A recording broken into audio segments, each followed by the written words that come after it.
নমস্কার বন্ধুরা, আজকে একটা টপিকস নিয়ে আলোচনা করব বলে চলে এলাম। সেটা হচ্ছে রক্তে হিমোগ্লোবিনের মাত্রা কতটা থাকা উচিত, কিভাবে সেটাকে আমরা বজায় রাখব এবং আমরা কিভাবে সতেজ থাকব তার মাধ্যমে। এটা খুবই একটি দরকারি বিষয়।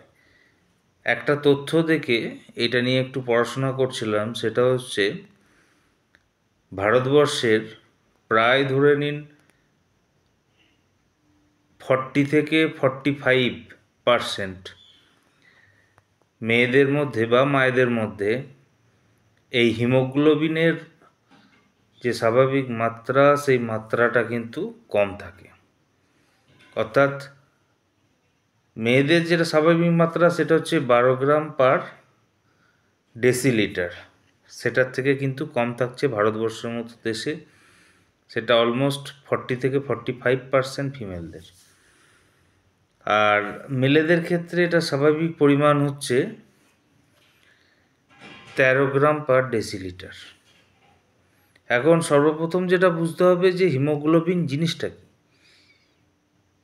হিমোগ্লোবিন মানে কিন্তু টোটাল ব্লাড নয়, এটা একটা ব্লাডের ভেতরে যে আমাদের ব্লাড যে রেড সেলসটা রয়েছে, রেড ব্লাড সেল রয়েছে, সেই রেড ব্লাড সেলের হিমোগ্লোবিন হচ্ছে একটা প্রোটিন।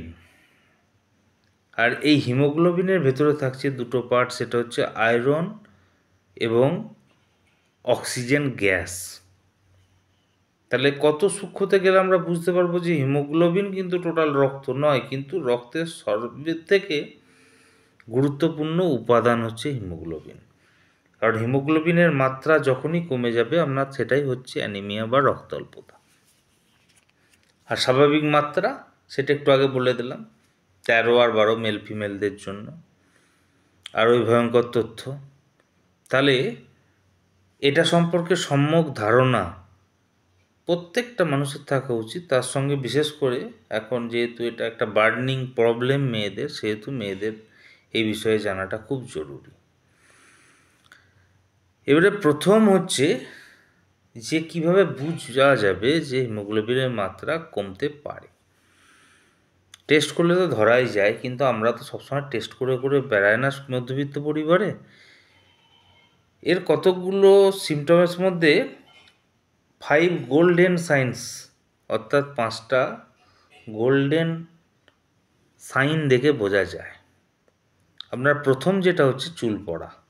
চুলের পড়ার যে মাত্রাটা সেটা যদি খুব বেশি হয় তাহলে কিন্তু একটা প্রশ্নচিহ্ন থেকে যায় যে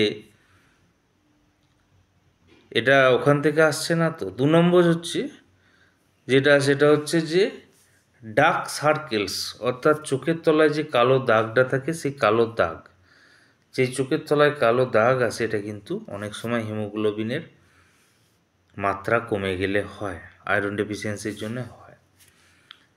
আচ্ছা, 3 নাম্বার হচ্ছে চোখের যে আমাদের নিচের যে অংশটা থাকে সাদার নিচটাতে, সেটা যদি আমাদের একটু বিবর্ণ হয়ে যায়, লালচে ভাব বা পিঙ্কিশ ভাবটা যদি চলে যায়, সেটা থেকেও কিন্তু অনুমান করা যেতে পারে যে এটা অ্যানিমিয়ার একটা লক্ষণ হতে পারে। নখগুলো আপনার অনেকটা ক্ষয়িষ্ণু হয়ে যাবে এবং কালারটাও আপনার যে ন্যাচারাল কালার সেটা থেকে একটু হোয়াইটিশ হয়ে যাবে, সাদাটে হয়ে যাবে। তখন বোঝা যাবে বা বুঝতে হবে যে এটা অ্যানিমিয়ার লক্ষণ হতে পারে। ডাউট করাটা স্বাভাবিক, আর ডাউট যদি আমরা বেশি করি তাহলে আমরা টেস্টের দিকে যাব, তাহলে ধরা পড়বে এবং সেটা কিওর হয়ে যাবে আস্তে আস্তে।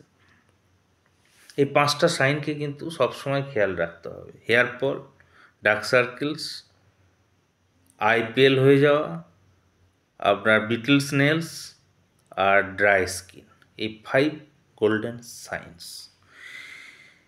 এটা দেখলে বুঝবেন যে না, এটা হতে পারে। তাহলে হিমোগ্লোবিন কি, 5টা সাইন আমরা পেলাম। তার সঙ্গে যদি কোনো সময় এই সিমটমগুলো দেখা যায়, টেস্ট ডাক্তার সেগুলো তো করবেনই, কিন্তু থাকুক আর না থাকুক, থাকলে তো অবশ্যই, না থাকলেও এইগুলো কিন্তু প্রতিদিন আমাদের হিমোগ্লোবিনটাকে স্বাভাবিক রাখার জন্যে মেনটেন করা ভালো। সেটা হচ্ছে প্রথম হচ্ছে যেটা, সেটা হচ্ছে কুলেখাড়া। কুলেখাড়ার রস যদি আমরা খেতে পারি, সেটা আপনার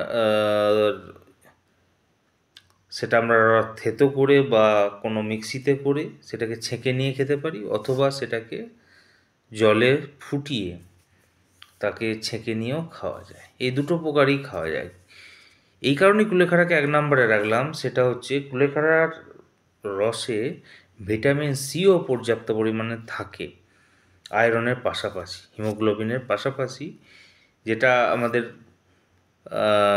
কুলেখাড়াকে এই কারণের জন্যই প্রেফার করা হয় যে ভিটামিন সি যেহেতু আয়রনটাকে অ্যাবজর্ব করতে সাহায্য করে, সেহেতু ভিটামিন সি ছাড়া কিন্তু আপনি কখনোই আয়রন ডেফিসিয়েন্সি, হিমোগ্লোবিন ডেফিসিয়েন্সিটাকে ওভারকাম করা যাবে না।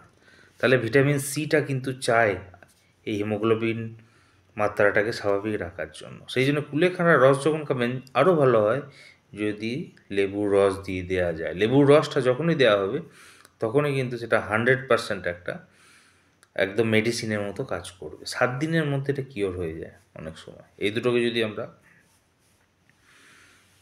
কম্বাইন্ডভাবে খেতে পারি। 2 নম্বর যেটা খাবেন সেটা হচ্ছে বিট, যে সবজিটা পাওয়া যায় সেই বিটের রসটা খাবেন। যে কোনো প্রকারে খেতে পারেন, তবে সবথেকে ডাইরেক্ট খাওয়াটাই ভালো রস করে। এবং সেটাতেও সেম ভিটামিন সি চাই, তার জন্যে লেবু একটু রস দিয়ে দেবেন। 3 নাম্বার যেটা হচ্ছে সেটা হচ্ছে খেজুর। ভালো খেজুর, উন্নত মানের খেজুরটা নির্বাচন করবেন। অবশ্যই ওই 20 টাকা 30 টাকার যে রস মাখা প্যাকেট, ওটা কিন্তু খেজুর না। ভালো উন্নত মানের খেজুরটা খাবেন। ওটা, ওই খেজুর খেলে কিন্তু কোনো দিন কাজ হবে না, উল্টে ফল হয়ে বসে দেবে, উল্টো ফল। 4 নাম্বার হচ্ছে কিশমিশ, সারা রাত ভিজিয়ে রেখে খান। আর তার সঙ্গে 5 নাম্বার আরেকটা ভাইটাল হচ্ছে, সেটা হচ্ছে আপনার বেদানা। এই পাঁচটা সিমটম আর 5টা আপনার হচ্ছে জায়ান্ট ফুডের কথা বললাম, যেটা full of iron, full of হিমোগ্লোবিনে ভর্তি। তাহলে এইভাবে আপনারা যদি খেতে থাকেন, আমি 7 ডেজ চ্যালেঞ্জ দিচ্ছি, আপনার যে আয়রন ডেফিসিয়েন্সি বা হিমোগ্লোবিন ডেফিসিয়েন্সি সেটা ওভারকাম হয়ে যাবে। কোনো অসুবিধা নেই, কোনো চিন্তা নেই। নমস্কার, সকলে ভালো থাকুন। আর এই তথ্যটা একটু ছড়িয়ে দিন, কারণ এই তথ্যটা যত ছড়াবে আমাদের ভারতবর্ষের মায়েদের তত সুবিধা হবে, তারা একটু সজাগ হবে, তারা সুস্থ থাকবে। নমস্কার প্রত্যেককে।